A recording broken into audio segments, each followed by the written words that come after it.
শুভ সন্ধ্যার অনেক অনেক শুভেচ্ছা বন্ধুরা। কেমন আছো তোমরা সবাই? আশা করি সবাই ভালো আছো। আজকে আমরা বেশি ভালো না গো, সোনামার শরীরটা খারাপ। কালকে রাত্রে 2টোর সময় হঠাৎ করে দেখি শরীরটা খুব জ্বর, হঠাৎ করে জ্বর চলে আসছে।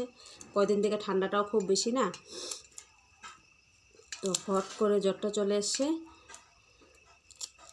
এখন সোনামামা কি বলছে জানো, মা সিঙ্গারা বানাও, সিঙ্গারা খাবে বলে। কিসের খাবে এমনি বলছে। তো আমি কি বানাচ্ছি জানো, এটা ধনেপাতা কাটছি, আর এদিকে কি বানাবো দাঁড়াও তোমাদেরকে দেখাচ্ছি। তোমাদের দেখলে জিভে জল এসে যাবে। কাটাকাটি হয়ে গেছে। এই যে দেখো, এটা কি বলো তো, ধনেপাতা, এটা হচ্ছে বাঁধাকপি, এটা হচ্ছে এই যে লঙ্কাগুলো দিলাম, এটা পেঁয়াজ, এই যে লবণ, একটু হলুদ দিয়েছি। আর এগুলো কি জানো, চাল গুঁড়া দিয়ে বানাবো। চাল গুঁড়ো দিয়ে বানালে একদম পুরো এটাকে মেখে নিই। মা শব্দ করে না। আর এদিকে তেল গরম হতে দিয়ে দিয়েছি, গরম হওয়া তাড়াতাড়ি।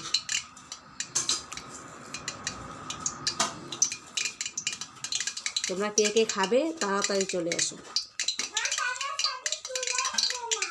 তাড়াতাড়ি চলে আসবে না। এই রাম, অনেকটা হয়ে গেল গো, সত্যি তোমাদেরও হবে। তাড়াতাড়ি চলে আসো, দেখো কতগুলো হয়ে গেছে,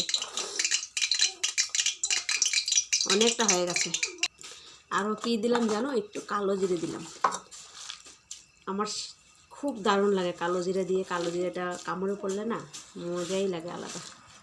দেখো মাখতে মাখতে একটু হয়ে গেছে, তখন দেখা গেছিলো বেশি। পুরো মেখে নিলাম এটাকে। গাড়িটা আর জায়গা পেল না। এই ভগবান, সোনামা কি করছে রে।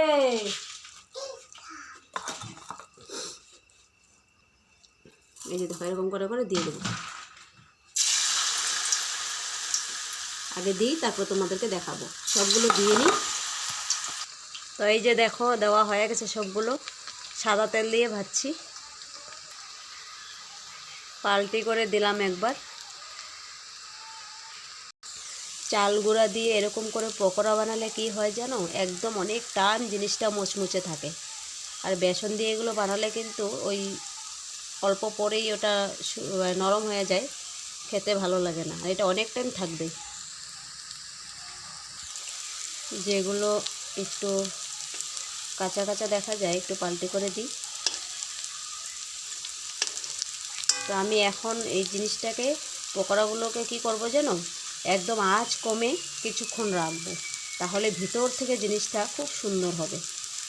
পাল্টি করে দিয়ে তারপরে একদম তোমার আঁচ কম করে দিয়ে রেখে দেবো।